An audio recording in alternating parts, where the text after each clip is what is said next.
हुण आओ आपां दो भुलेखिਆਂ ਦਾ भी वर्णन करदे हां। पहला भुलेखा, मैनू पहला पहल इस अवस्था विच पहुंच के बड़ा भुलेखा लगना। मैं समझा कि भावें आनंद की कोई हद नहीं, पर सिमरन ते बंद हो गया। इस वास्ते इस अवस्था विच बिना सिमरन दे बैठे रहना बंदगी विच शामिल नहीं, क्योंकि मैं बंदगी पहला केवल रसना नाल नाम जपना ही समझदा सा, ते फिर सुरती विच नाम जपण नूं बंदगी समझदा सा। हुण मैनूं लगे कि सिमरन ते बिल्कुल बंद है, इसलिए इस अडोल हालत विच टिके रहना एवें समा खराब करना है।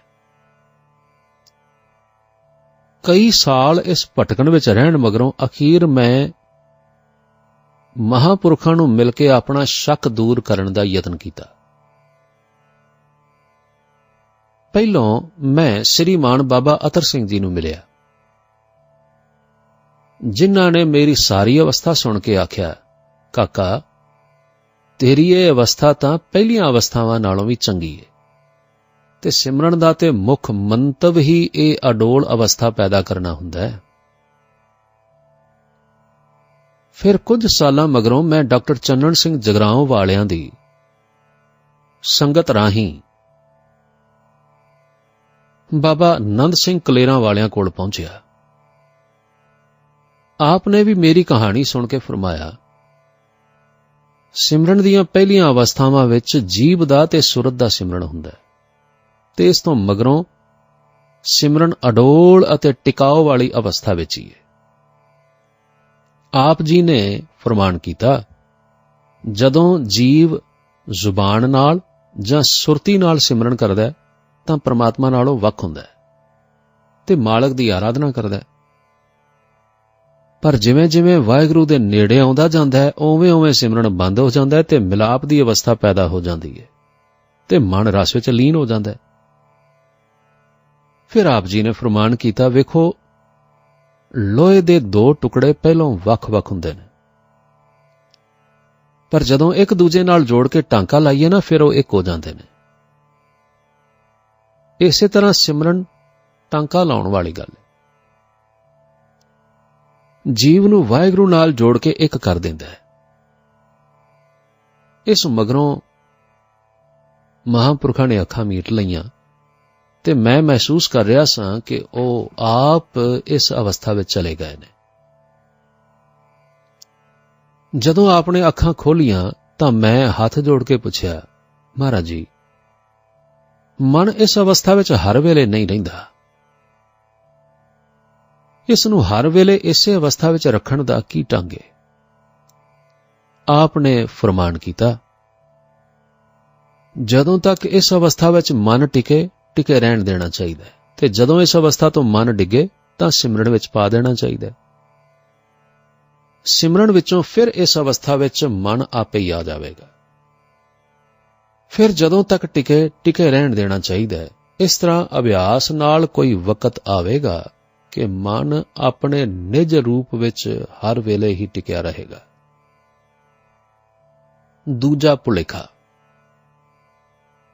नाम दी इस सहज अवस्था विच अभ्यासी नूं एक होर बड़ा वड्डा भुलेखा लगदा है। इस हालत विच बैठियां बैठियां ओ कदे कदे सुख नींदरे दी अवस्था विच, जिस नूं जोगी तंद्रा दी अवस्था आखदे ने, उहदे विच चला जांदा है। इस अवस्था विच सुपने तो बिना ही जां किसे फुरने तो बिना ही बड़ी मिठी नींद आउंदी है, जिस तो अभ्यासी नूं खबरदार रहना चाहिए अते इस अवस्था तो बच के सावधान रहिंदे होए सहज नाम दी अवस्था जां टिकाऊ दी हालत विच मन नूं रखना चाहिए, क्योंकि इस नींदर दी अवस्था विच अभ्यासी दी अगली तरक्की बंद हो जाती है ते वह कई बार इसे अवस्था नूं ही आखिरी मंजिल समझण लग पैंदा है। मैं बड़ा समा इस अवस्था विच भटकिया रहा हां। मेरी आत्मा दी आवाज मैनू आखे कि आखिरी मंजिल नहीं, अजे अगे चलना, पर मैनू अगे जाण वास्ते कोई रस्ता ना लभे। जदों मन ने एकागर होना, थोड़े समय मगरों ही ਸੁਖ ਨੀਂਦਰੇ ਦੀ ਅਵਸਥਾ ਛਾ ਜਾਣੀ। ਅਖੀਰ ਇੱਕ ਅੰਗਰੇਜ਼ੀ ਦੀ ਕਿਤਾਬ ਜਿਸ ਦਾ ਨਾਂ ਸੀ ਏ ਵਿਜ਼ਿਟ ਟੂ ਏ ਗਿਆਨੀ ਅਤੇ ਐਡਵਰਡ ਕਾਰਪੈਂਟਰ ਨੇ ਲਿਖੀ ਸੀ, ਮੈਨੂੰ ਕਿਸੇ ਕਬਾੜੀਏ ਦੀ ਦੁਕਾਨ ਤੋਂ ਮਿਲ ਗਈ ਜਿਸ ਦੇ ਪੜ੍ਹਨ ਨਾਲ ਮੁੱਦਤਾਂ ਦਾ ਇਹ ਸ਼ੰਕਾ ਨਿਵਰਤ ਹੋ ਗਿਆ ਤੇ ਮੁੜ ਅੱਗੇ ਵੱਲ ਤਰੱਕੀ ਸ਼ੁਰੂ ਹੋ ਗਈ।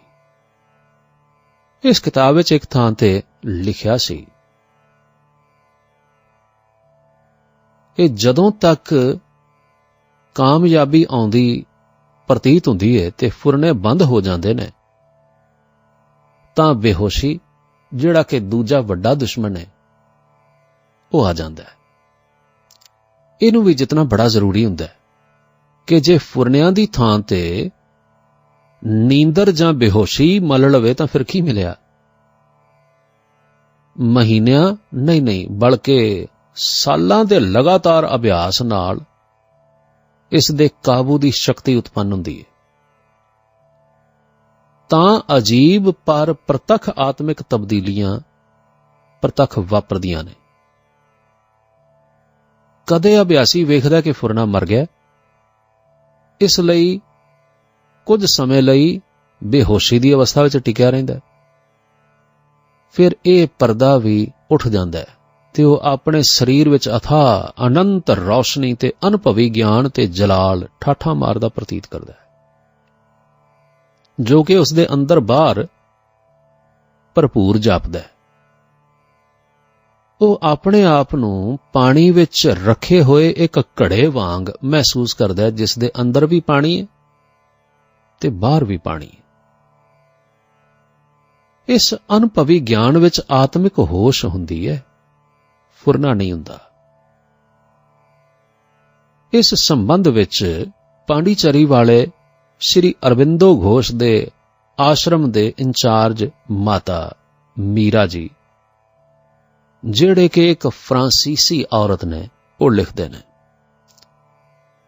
ਆਮ ਤੌਰ ਤੇ ਜਿਸ ਨੂੰ ਤੁਸੀਂ ਸੁਪਨਾ ਰਹਿਤ ਨੀਂਦਰ ਆਖਦੇ ਹੋ ਨਾ, ਉਸ ਵਿੱਚ ਦੋ ਗੱਲਾਂ ਹੁੰਦੀਆਂ ਨੇ। ਜਾਂ ਤੇ ਤੁਹਾਨੂੰ ਆਏ ਸੁਪਨੇ ਯਾਦ ਨਹੀਂ ਹੁੰਦੇ, ਜਾਂ ਤੁਸੀਂ ਮੌਤ ਵਰਗੀ ਇੱਕ ਕੂਕ ਬੇਹੋਸ਼ੀ ਦੀ ਹਾਲਤ ਵਿੱਚ ਸੌਂ ਰਹੇ ਹੁੰਦੇ ਹੋ। ਪਰ ਇੱਕ ਹੋਰ ਕਿਸਮ ਦੀ ਨੀਂਦਰ ਵੀ ਹੋ ਸਕਦੀ ਹੈ, ਜਦੋਂ ਤੁਸੀਂ ਪੂਰਨ ਖਾਮੋਸ਼ੀ, ਅਡੋਲਤਾ ਤੇ ਸ਼ਾਂਤੀ ਦੀ ਅਵਸਥਾ ਵਿੱਚ ਆਪਣੀ ਸੁਰਤੀ ਨੂੰ ਸ਼ਾਂਤ ਚਿੱਤ ਆਨੰਦ ਵਾਹਿਗੁਰੂ ਵਿੱਚ ਲੀਨ ਕਰਦੇ ਹੋ। ਇਸ ਅਵਸਥਾ ਨੂੰ ਨੀਂਦਰ ਨਹੀਂ ਕਿਹਾ ਜਾ ਸਕਦਾ, ਕਿਉਂਕਿ ਇਸ ਵਿੱਚ ਚੇਤਨਤਾ ਕਾਇਮ ਰਹਿੰਦੀ ਹੈ। ਪਰ ਇਸ ਅਵਸਥਾ ਵਿੱਚ ਕੁਝ ਮਿੰਟ ਰਹਿ ਕੇ ਕਈ ਘੰਟਿਆਂ ਦੀ ਨੀਂਦਰ ਨਾਲੋਂ ਵੀ ਵਧੇਰੇ ਆਰਾਮ ਤੇ ਤਾਜ਼ਗੀ ਮਿਲ ਜਾਂਦੀ ਹੈ।